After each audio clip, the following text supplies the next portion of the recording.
Hey guys, welcome back to the Loft. Welcome to my weekly YouTube show. Tonight we have a very special guest in the studio. We got my brother Damian Cipollina, and what we're doing is a reverse interview. I've been getting a lot of messages about me being interviewed, so tonight Damian's going to interview me. Welcome to the show, bro. Thank you. Glad to be here. All right, so I'll let you take it over. All right, to start out, could you tell us where you were born and raised? Yes, I was born in Oceanside, and I was raised in Belmore, New York, Long Island. Oh, cool. What type of kid were you? I was a creative kid, but I was also a wild kid. I loved to sing and dance. I loved to color. I loved to draw.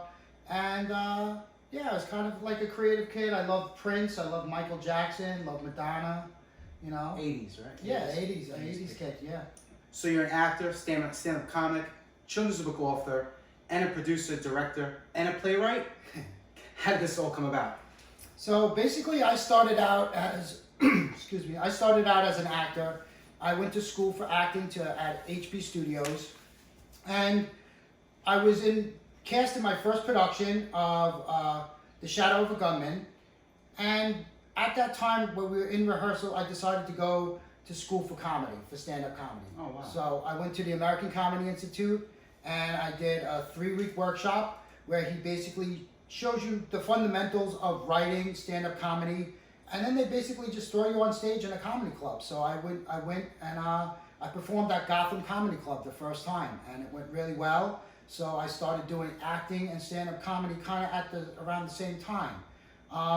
The children's book, I basically, about 12, 13 years ago, I was dating this girl and she had a little kid, and we sat down one night and we put on the TV, we put on South Park, and within like 5 minutes we had to shut it off because it wasn't really for kids. So I decided that night to just sit down and draw a cartoon for like a kid, you know, for a little like 5-year-old child. And then those pictures just started multiplying, and I started just doing the pictures and I started showing them to people. People said, just keep doing them. And then by the end of 8 years, it was full blown, ready to become a book. So I self-published it. Very cool. What got you started in acting though? So basically, I always knew I wanted to be an actor from the time I was a young child. So the first little stint I did, I was in about 5th grade, and I went to acting school as a child. I went for 1 summer.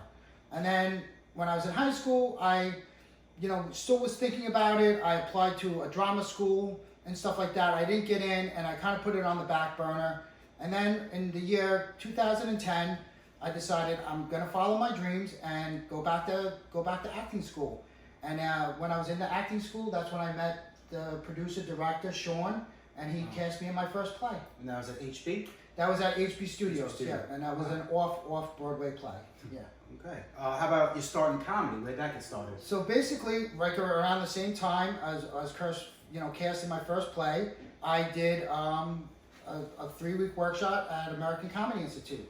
Oh, ACI. Okay, yeah, cool. ACI, and then I got started doing that, and then just kept doing it. Every year, I just did more and more performances. Okay, but to veer off to how'd you become a children's book author? That's a whole different road. So the children's book author was kind of by accident.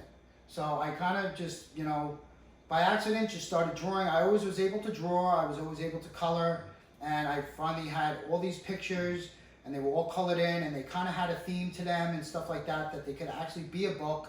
So I sat down with my mom, and she helped me, and we rewrote the first book, The Androids. Oh, cool. Very cool. How about your acting influences? Who's your favorite actors? So when I was a kid, my favorite actors was Michael J. Fox.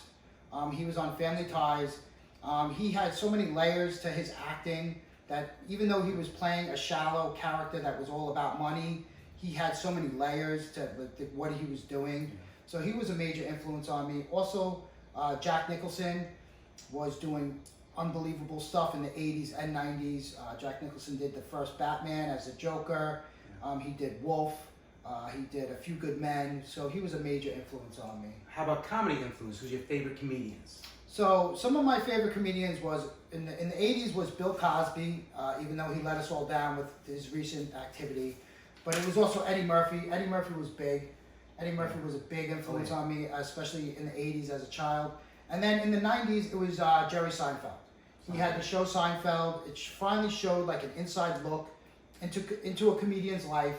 living in Manhattan, just doing shows, hanging out with his friends, going to coffee shops. Yeah. And that way he was a major influence, as well as Larry David and stuff like that. Yeah. Cool, very cool. How about, well, you have one book published, The Androids. Yeah. Any other books in the work, any comic strips, anything I should know about? What else you got going Yeah. on? So I have my second book, The Adventures of Sammy the Snail, which is completely written and drawn.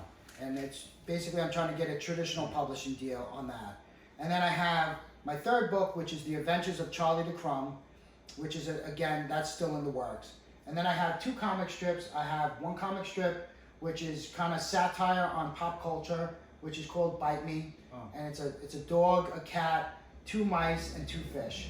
And then I have a second comic strip, which is basically just getting started, but it's basically a superhero that's also in a wheelchair, and it's based on real life inspiration, somebody I used to work with. Oh, that's great. I really like to hear that. That's Yeah. really great. All right.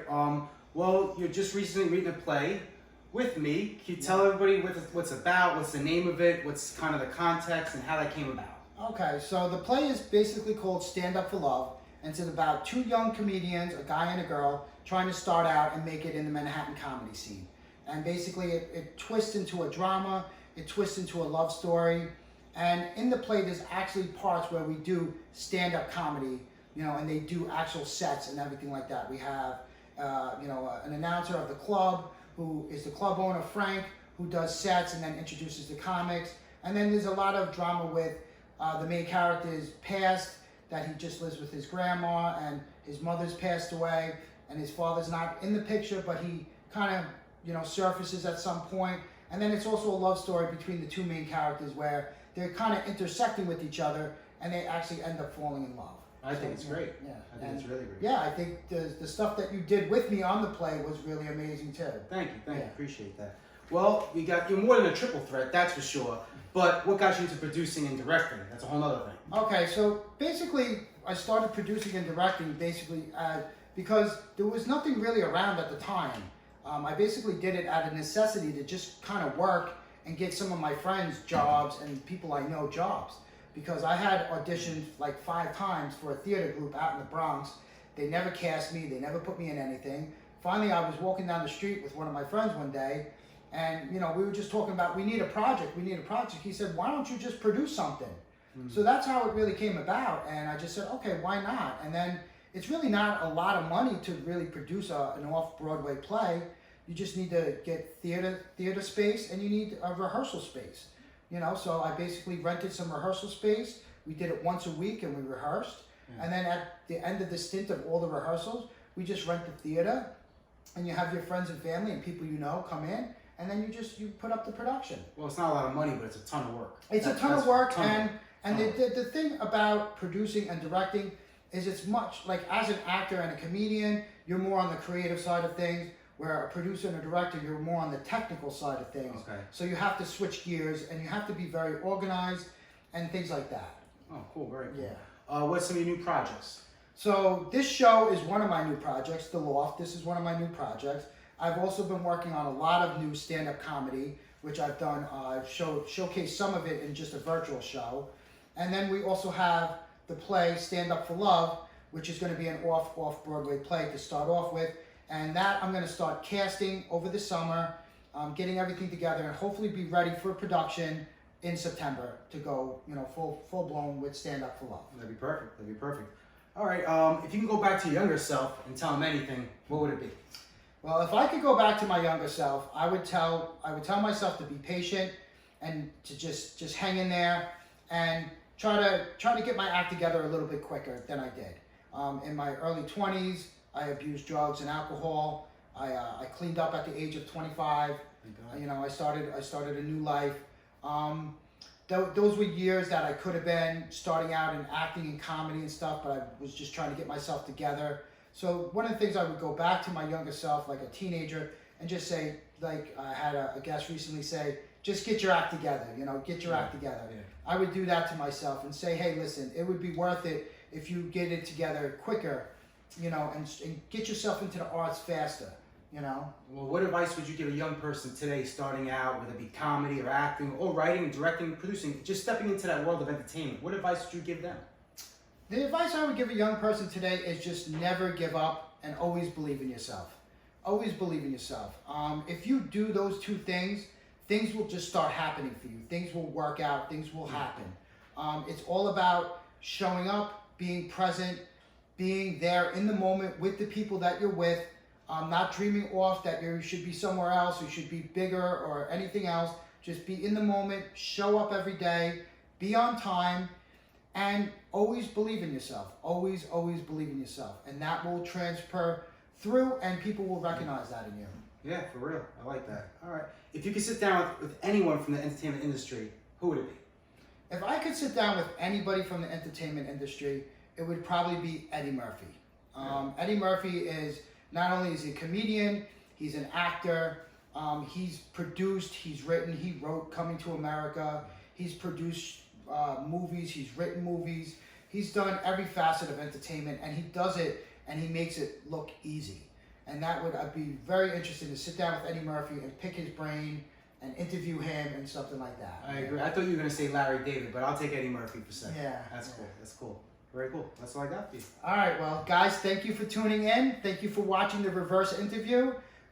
Remember to hit like and click subscribe. You could also follow Damian on Facebook. You could also follow me on Facebook and Instagram. And like I said, remember to hit like and click subscribe. And guys, we will see you next week. Thanks for tuning into The Loft. Thanks, Damian. You got it. Bye-bye. Thanks.